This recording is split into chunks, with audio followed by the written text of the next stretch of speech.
Hello and welcome to the Banker's Tech Talk video series. I'm Joy Macknight, Deputy and Technology Editor at The Banker. And I'm joined by the co-founders of Tradeteq, CEO Christoph Gugelman and CFO Nils Behling, to talk about trade finance as an investable asset. Thank you so much for joining us today, Christoph, Nils. Thank you. Christoph, I was going to pose the first question to you. What are the challenges to trade finance being an investable asset? So trade finance currently is very difficult to access for pension funds, insurance companies. As you know, trade finance is a very granular asset class, very short-term asset class, and it's almost impossible for a large institutional investor to essentially manage these individual instruments on a daily basis. So it requires a bank infrastructure to access them. Also, there is no real transparency from a credit perspective. You can't really access transactional credit risk scoring at this point, and that is something which Tradeteq is providing. But what are the benefits that having trade finance as an investable asset will bring to the community? And then also, will it address the estimated 1.5 trillion trade finance deficit? Sure. There are a number of benefits that getting alternate investors into trade finance will bring. One of them is for the banks themselves, because they can focus on key clients, can serve them better by making additional sources of capital available through operating a originate and distribute model, where you hold on to certain parts of exposures, other parts you sell off to alternate investors. And in respect of the trade finance gap, I think it's going to be a gradual process. It won't be immediate. But a large amount of underserved corporates will feel at some point a trickle-down effect, because these alternate investors have very different, often, risk criteria from the banks, so they can look maybe at a much larger underserved spectrum of corporates that eventually will feel this benefit. Excellent. And Christoph, let's talk a little bit about Tradeteq. How does the Tradeteq marketplace work?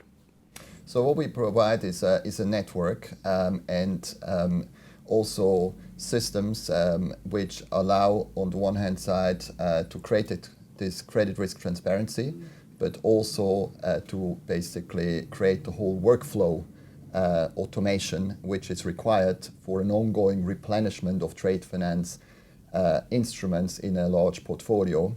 And we also provide, as a third element, we provide the repackaging, such that an institutional investor, a pension fund, can purchase a note with an ISIN number and clear it through normal rails of basically clearing agencies. So how do investors really access the marketplace? So what they will do is they become a member. They can upload portfolios which they would like to sell as originating banks. And then they can signal that they have an interest to seek for funding. Institutional investors can access then on a bilaterally agreed basis portfolio information, can decide whether they want to engage. And once they engage, then basically agree to transact, then all these software as a service offerings, which I described before, will become available to all parties. Okay, and you touched on it a little bit, but Nils, I'll get you to drill down into it. What is securitization as a service?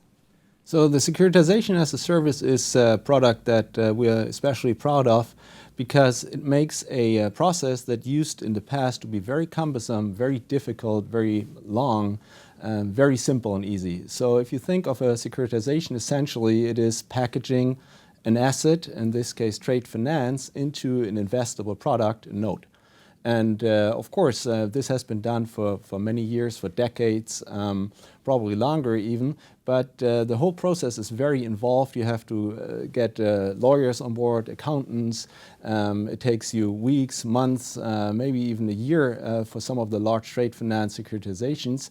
And it's very costly. And what we have said is, right, let's rethink this and see how we can use technology to cut down on all these factors and deliver an investable product in the minimum amount of time for the minimum amount of cost. And this is exactly what we're offering with securitization as a service.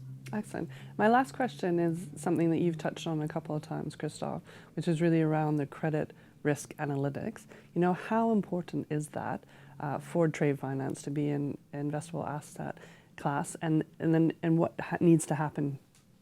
Yeah, so I think it is decisive, and it's a different type of credit risk analytics which is required than what traditional rating agencies provide currently. Rating agencies at the moment look very much on the credit risk component only. Trade finance also has other aspects, like the so-called dilution risk, meaning have the right goods been shipped or not. Also, there is a fraud risk element there. So it's decisive to create this transparency. Now, if a large bank wants to offload trade finance exposure to a pension fund, then there is an asymmetry in terms of information.